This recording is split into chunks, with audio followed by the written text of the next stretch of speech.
ঢাকা শহরের জমির সংকট অনেক বড় সমস্যা। এসব সমস্যার সমাধান সরকার এবার ডিটেইলড এরিয়া প্ল্যান তথা ড্যাব 2022 থেকে 2035 সংশোধন করেছে।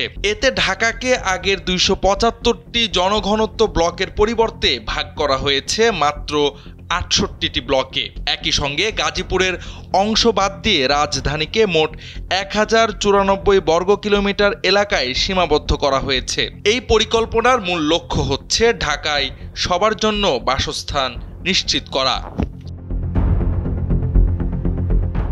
এবারে সংশোধিত ড্যাপে শুধু ভবনের সর্বোচ্চ উচ্চতা বাড়ানো হয়নি, সর্বোচ্চ জনঘনত্বও 250 থেকে বাড়িয়ে 300 করা হয়েছে। বিশেষ করে কেরানীগঞ্জ, সাভারের হেমায়েতপুর, নারায়ণগঞ্জের কাশীপুর, রূপগঞ্জের কাঁচপুর, ভুলতা ও গাউসিয়া এলাকায় প্রায় দ্বিগুণ উচ্চতার ভবন নির্মাণের সুযোগ থাকায় রাজধানীর ওপর চাপ কমবে এবং অধিক মানুষ বাসস্থানের স্বপ্ন পূরণ করতে পারবে।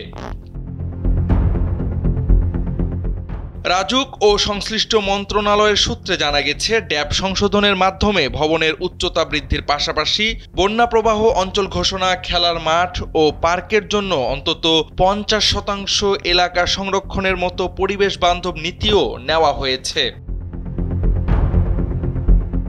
Bangladesh real estate and housing association রিহাবের সিনিয়র সহসভাপতি লিয়াকত আলী ভূঁইয়া বলেন, ড্যাপে রাজুকের এলাকার ভবনের উচ্চতায় যে বৈষম্য ছিল তা সংশোধনের মাধ্যমে সমন্বয় করা হয়েছে। গত 15 মাসে এই খাতের কার্যক্রম প্রায় বন্ধ ছিল, যার ফলে ব্যবসায়ী ও জনসাধারণ বড় ধরনের ক্ষতির সম্মুখীন হয়েছেন। ড্যাব সংশোধনের ফলে আবাসন খাত পুনরুজ্জীবিত হবে এবং দেশের অর্থনীতিতে নতুন গতি আসবে। তিনি আরো বলেন, বাড়তি উচ্চতা বাড়ানো মানে শুধু ব্যবসা নয়, এতে সঠিক পরিকল্পনার মাধ্যমে পরিবেশ ও জনজীবনও ভালো হবে। রাজুকের প্রধান নগর পরিকল্পনাবিদ মোহাম্মদ আশরাফুল ইসলাম বলেন, সংশোধিত ড্যাপে ঢাকার বর্তমান বাস্তবতা বিবেচনায় ভবনের উচ্চতা বৃদ্ধি করা হয়েছে। পরিবেশ সুরক্ষাকে অগ্রাধিকার দিয়ে খোলা জায়গা ও সবুজ এলাকা সংরক্ষণ নিশ্চিত করা হয়েছে। কেন্দ্রীয় ঢাকার পাশাপাশি সাভার, কেরানীগঞ্জ, নারায়ণগঞ্জ ও ভুলতা গাউসিয়া এলাকায় উচ্চতা বৃদ্ধি করায় শহরের চাপ কমবে।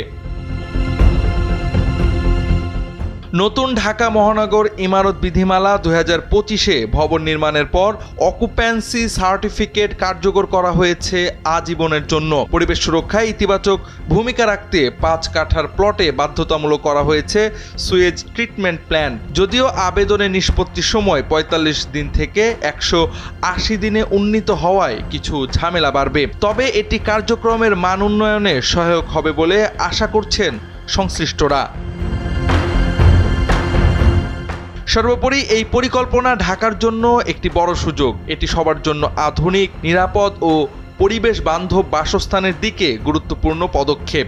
আশা করা হচ্ছে ভবিষ্যতে এই উদ্যোগ ঢাকাকে আরও বাসযোগ্য করে তুলবে। জাওয়াদ আহমদ, সময়ের আলো।